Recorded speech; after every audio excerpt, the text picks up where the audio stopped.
Penggemar channel ini yang saya banggakan dimanapun saudara berada dan aktivitas apapun yang saudara lakukan dengan berlatar belakang kegiatan dan mobilitas manusia dalam hal apa saja. Luangkan waktumu untuk mendengarkan firman Tuhan yang adalah kebutuhan pokok rohani kita. Eksposisi kali ini saya akan membahas satu tema lagi, yaitu suara dari dalam Firdaus, atau dalam bahasa Inggrisnya The Voice Coming from Heaven. Diambil dari teks Lukas 16 ayat 24 sampai dengan 31. Sebaiknya kita mendengarkan bacaan teks ini lebih dahulu. Ayat 24-nya, lalu orang kaya itu berseru katanya, "Bapa Abraham, kasihanilah aku. Suruhlah Lazarus supaya mencelupkan jarinya ke dalam air dan menyejukkan lidahku, sebab aku sangat kesakitan dalam nyala api ini." Ayat 25, tetapi Abraham berkata, "Anak, ingatlah bahwa engkau telah menerima segala yang baik sewaktu hidupmu, sedangkan Lazarus segala yang buruk. Sekarang ia mendapat hiburan dan engkau sangat menderita. Selain daripada itu, di antara kami dan engkau terbentang jurang yang tak terseberangi, supaya mereka yang mau pergi dari sini kepadamu ataupun mereka yang mau datang dari situ kepada kami tidak dapat menyeberang." Kata orang kaya itu, "Kalau demikian aku minta kepadamu Bapa, supaya engkau menyuruh dia atau Lazarus ke rumah ayahku. Sebab masih ada 5 orang saudaraku, supaya memperingatkan mereka dengan sungguh-sungguh, agar mereka jangan masuk kelak ke tempat penderitaan ini." Tetapi kata Abraham, "Ada pada mereka kesaksian Musa dan para nabi. Baiklah mereka mendengarkan kesaksian itu." Jawab orang kaya itu, "Tidak, Bapa Abraham, tetapi jika ada seorang yang datang dari antara orang mati kepada mereka, mereka akan bertobat." Kata Abraham kepadanya, "Jika mereka tidak mendengarkan kesaksian Musa dan para nabi, mereka tidak juga akan mau diyakinkan, sekalipun oleh seorang yang bangkit dari antara orang mati." Dalam teks ini Tuhan Yesus memberikan sebuah dialog yang diceritakan oleh Yesus sendiri, di mana akan terjadi setelah tubuh manusia mengalami atau menjumpai kematiannya, yang sebenarnya adalah transfigurasi tubuh rohani manusia ketika roh keluar dari tubuh manusia, ataupun perpisahan tubuh jasmani dan tubuh rohani yang ada. Dan tubuh roh jika saat berpisah dengan tubuh jasmani hanya menuju 2 tempat menurut firman yang tadi disampaikan oleh Yesus Kristus dalam teks yang disebutkan tadi. Dan tempat itu adalah yang pertama berada dalam nyala api, dan yang kedua adalah pangkuan Abraham atau biasa disebut Firdaus. Saya mengajak saudara sebagai penggemar channel ini untuk memperhatikan satu dialog yang disampaikan oleh Tuhan Yesus di depan orang-orang Farisi yang adalah figur orang kaya itu, karena orang kaya itu juga kenal Abraham. Dan orang kaya itu juga adalah orang Yahudi yang dimaksud Yesus.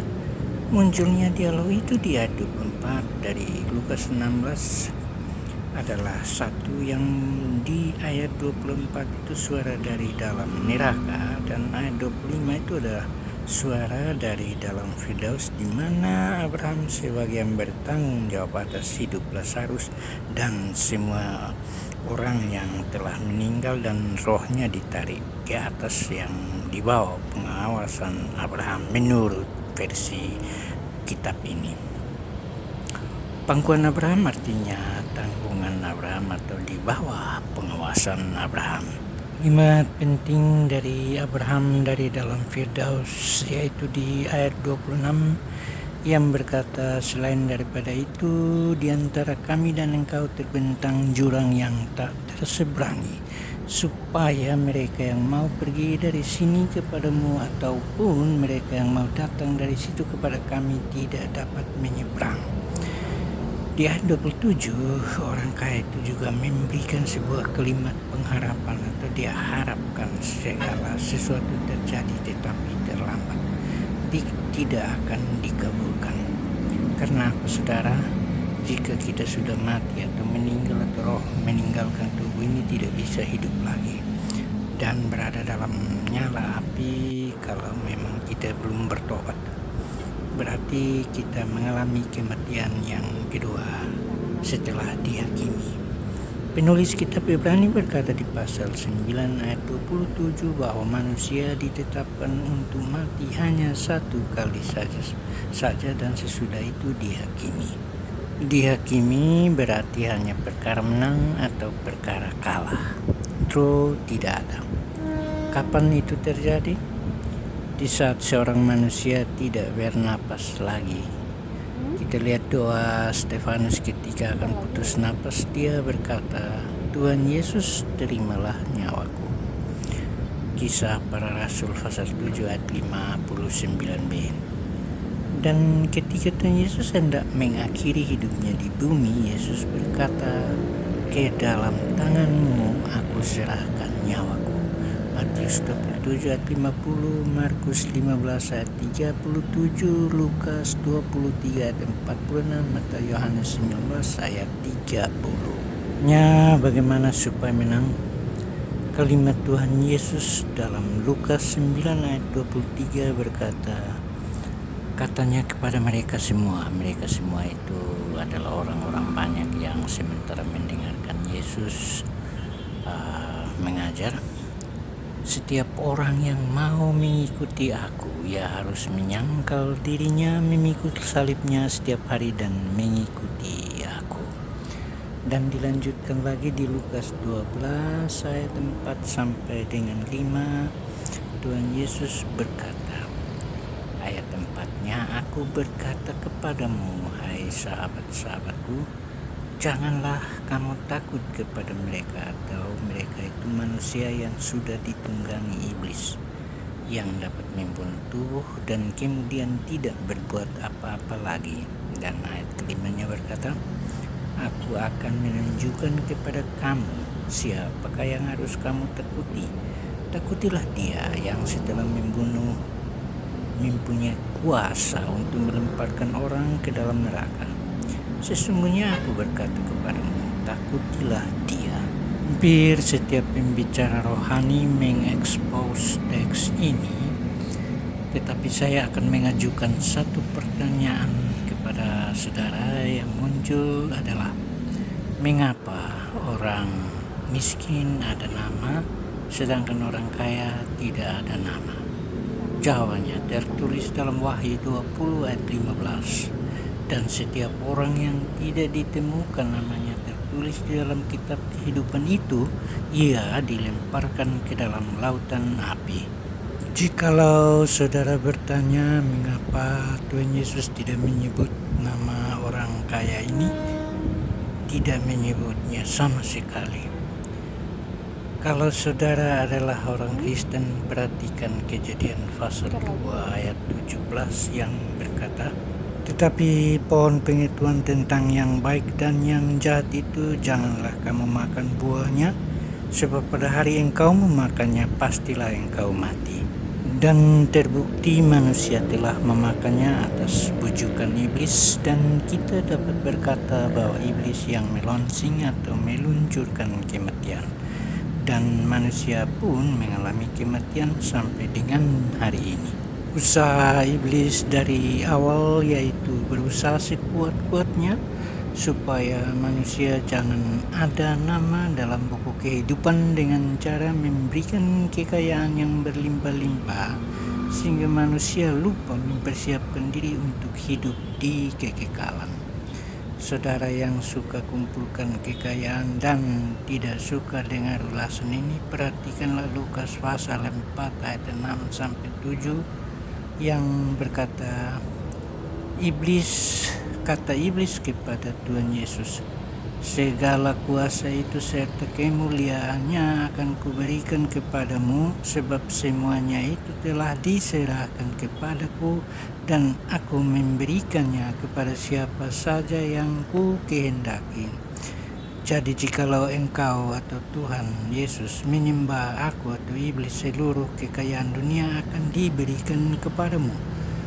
Dan engkau bersama-sama dengan aku, bersama-sama dengan iblis dalam lautan api, karena namamu tidak akan ada di dalam buku kehidupan. Lihat saja permohonan orang kaya yang sudah dalam neraka pun baru ia sadar dan memohon kepada Abraham yang ada di Firdaus. Ayat 27 dan 28 dari teks yang tadi berkata, aku minta kepadamu Bapa, supaya engkau menyuruh dia, Lazarus, ke rumahku, sebab masih ada 5 orang saudara-saudaraku, supaya ia memperingati mereka sungguh-sungguh agar mereka jangan masuk kelak ke dalam tempat penderitaan ini. Menyimak jawaban Abraham yang tertulis dalam ayat 29. Tetapi kata Abraham, ada pada mereka kesaksian Musa dan para nabi, baiklah mereka mendengarkan kesaksian itu. Tetapi orang kaya itu tetap mendesak. Mengapa Abraham tidak mengabulkan satupun permohonan orang kaya itu? Supaya otoritas Tuhan tetap terjaga. Abraham tidak mau terbawa bujukan iblis dan tidak mau seperti Adam dan Hawa yang terbawa bujukan iblis. Walaupun iblis sudah menang di Taman Eden dan Tuhan Allah pun kadang memberi wewenang kepada iblis untuk membunuh manusia. Kita lihat Ayub pasal 1 ayat 12. Bukti wewenang dari Tuhan kepada iblis untuk membunuh manusia itu anak-anak daripada Ayub. Dan kita lihat itu di Ayub pasal 1 ayat 18. Saudara, dialog yang diceritakan atau diilustrasikan atau digambarkan oleh Yesus dalam teks Lukas 16 ayat 19 sampai 31 tidak ada dalam kitab lain. Keunikan teks ini adalah Tuhan Yesus memberi pemahaman kepada para pengikutnya dan para pemimpin Taurat dan orang-orang Farisi saat itu tentang gambaran hidup di kekekalan. Ada 2 keunikan yang muncul di teks ini, yaitu 1, jarak antara Firdaus dan neraka masih dalam jangkauan suara manusia. Yang kedua, dialog ini terjadi setelah manusia mati dan Lazarus tidak berbicara, tapi Abraham dan orang kaya yang saling dialog di ayat itu. Dan di ayat 28 sudah mengatakan itu, berarti Lazarus itu di pangkuan Abraham, artinya Lazarus itu di bawah pengawasan Abraham. Ada 4 permohonan dari orang kaya itu ketika sudah berada dalam nyala api di neraka. Simak baik-baik permohonannya apa. Yang pertama, minta dikasihani oleh Abraham yang ada di Firdaus. Yang kedua, meminta Abraham untuk mengirimkan Lazarus bawakan air dengan cara mencelupkan jarinya ke dalam air untuk membasahi mulutnya yang sudah kering. Permohonan ketiga, minta Lazarus turun ke bumi untuk menginjili 5 saudaranya. Dan permohonannya yang keempat, minta supaya saudara-saudaranya bertobat dengan cara mengundang penceramah dari orang yang sudah mati. Caranya Abraham menjawab itu terletak di ayat 29 dan sampai 31, dan tidak ada satu permohonan pun yang dikabulkan oleh Abraham dari Firdaus. Deskripsi orang kaya yang dimaksudkan Tuhan Yesus dapat saja berlatar belakang kaum borjuis atau kaum beruang, atau kaum bangsawan, atau kaum pebisnis handal, dan lain-lain. Dan jelas orang Yahudi karena kenal Bapa Abraham. Dan lebih jelas lagi, dia atau orang kaya ini menyebut ada 5 orang saudaranya sendiri menjalani pola hidup yang sama dengan dia. Berarti 5 orang saudara ini akan menyusul dia di neraka atau tempat sengsara. Jalan yang dia tempuh adalah memohon dengan tangisan kepada Bapa Abraham supaya menyuruh Lazarus turun dan menginjili 5 saudara-saudaranya, atau sekurang-kurangnya memberi info kepada 5 saudaranya bahwa dia ada di dalam neraka.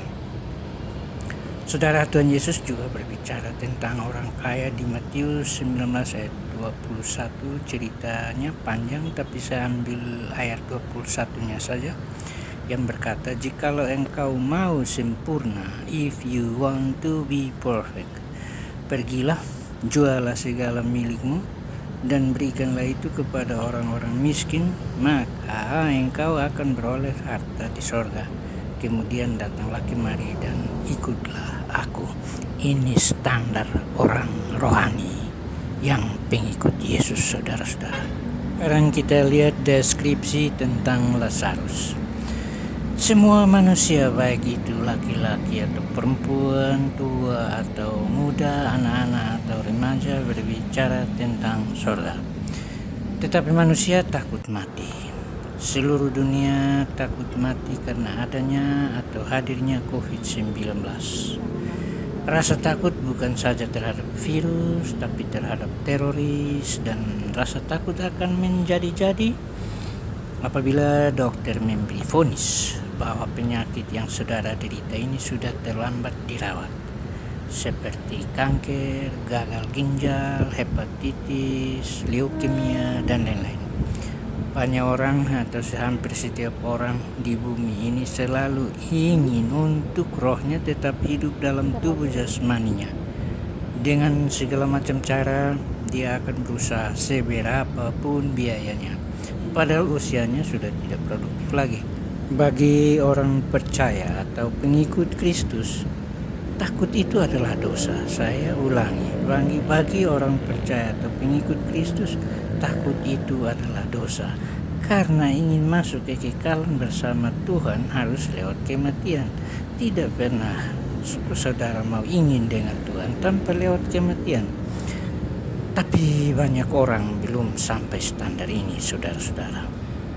Deskripsi tentang kondisi tubuh atau kondisi fisik Lazarus di ayat 20 dan 21 dari Lukas pasal 16 sama dengan kitab Ayub pasal 2 ayat 7 yang berkata, "Kemudian iblis pergi dari hadapan Tuhan, lalu ditimpanya Ayub dengan barak yang penuh dari telapak kakinya sampai ke batu kepalanya."